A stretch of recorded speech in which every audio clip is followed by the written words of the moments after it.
Alors, mes petits anges, je pose la question, quels sont les personnages de ce dialogue? Alors, comme vous avez déjà entendu, les personnages de ce dialogue sont Théo et son grand-père Jean. On sait bien qui est Théo et qui est Jean, d'accord?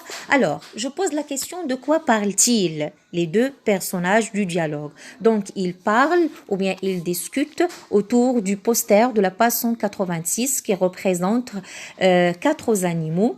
Il y a les dinosaures, deux types de dinosaures, le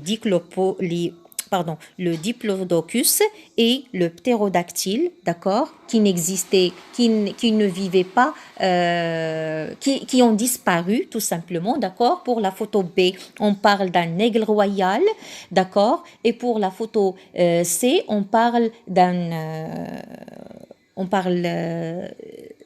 fauve, d'accord, un tigre, d'accord. Comme vous avez déjà vu, il y en a des animaux qui ont déjà disparu et des animaux qui existent encore, d'accord, qui vivaient encore à notre époque, d'accord. Alors, on commence par la première réplique. Qui est-ce qui a commencé la première réplique? Bien sûr, c'est le petit-fils Théo. Alors Théo, montrons la photo A où il y a les dinosaures. D'accord? Alors il pose la question à son grand-père. Dis papy, ils ont vraiment existé les dinosaures? Alors Théo ici, il se demande, est-ce que vraiment les dinosaures existaient un jour en réalité? Est-ce qu'il y avait vraiment des dinosaures? Alors Jean, le grand-père, lui répond par oui. D'accord? Il y a très très longtemps. Donc ici, dans cette réplique, le grand-père Jean explique que les dinosaures vivaient à une époque très ancienne, comme vous avez déjà cité l'époque de Tréa. D'accord?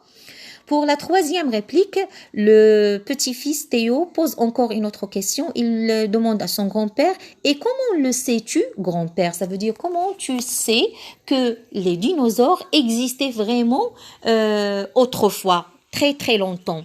Alors le grand-père répond et il dit, on a retrouvé des ossements un peu partout dans le monde. Alors quand on parle des ossements, ça veut dire les os et les squelettes des dinosaures. Alors et il termine sa réplique. Il lui montre que aussi au Maroc, on a déjà trouvé un squelette de dinosaure au musée de Rabat. Il se trouve maintenant au musée de Rabat. D'accord?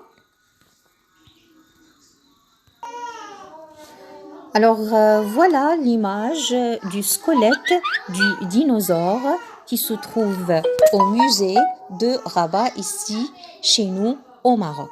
D'accord?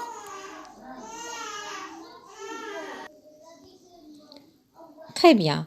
Alors, pour la cinquième réplique, Théo lui pose encore une autre question. Et pourquoi ils ont disparu? Donc, Théo, ici, il se demande pourquoi les dinosaures n'existaient pas à notre époque. Alors, il veut des explications. Il demande aussi à son grand-père de lui expliquer. Il lui dit, explique-moi comme si j'avais 4 ans. Alors, il lui dit, explique-moi comme si j'étais encore un petit enfant qui a l'âge de 4 ans, d'accord?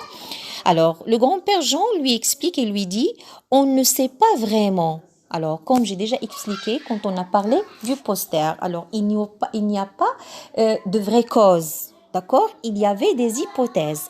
Alors, quand on dit des hypothèses, ça veut dire peut-être. D'accord? Peut-être à cause des changements de climat, comme j'ai déjà expliqué, ou bien des éruptions volcaniques, les photos qu'on a déjà montrées. Alors, je reviens aux photos. Voilà les éruptions volcaniques de quoi on a parlé. Ça veut dire quand le volcan s'explose, ça va devenir très dangereux pour la vie des êtres humains, alors tous les êtres vivants, soit l'homme, soit l'animal, d'accord? Alors il y a aussi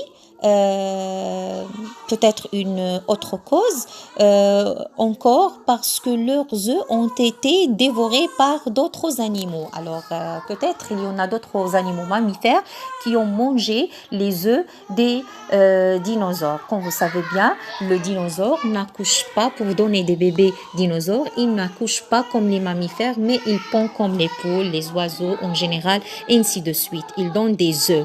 D'accord? Alors, pour la septième réplique, Théo montrons la photo B.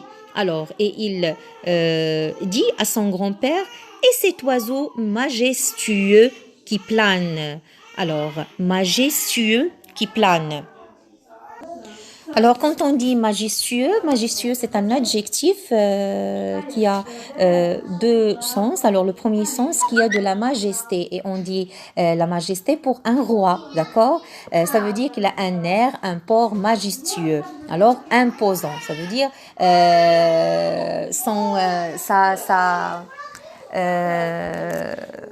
son être est imposant, d'accord?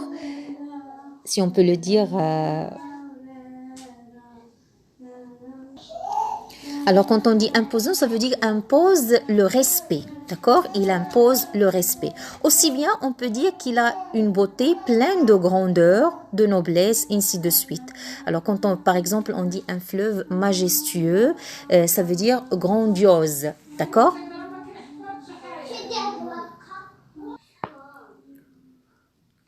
Alors, la réplique qui vient juste après, alors le grand-père répond et dit, c'est l'aigle royal, un rapace qui vit en altitude. Je répète, c'est l'aigle royal, un rapace qui vit en altitude. Alors même son nom, il impose son respect et c'est pour cela qu'on l'appelle majestueux ou bien on le décrit majestueux, d'accord? Un rapace, quand on dit un rapace, ça veut dire que c'est un oiseau carnivore au bec crochu et tranchant et possédant des serres. Les rapaces ont généralement une vue remarquable. De plus, certaines espèces ont, chose peu commune pour les oiseaux, un bon odorat. D'accord? Qui vit en altitude. Quand on parle de l'altitude, alors quand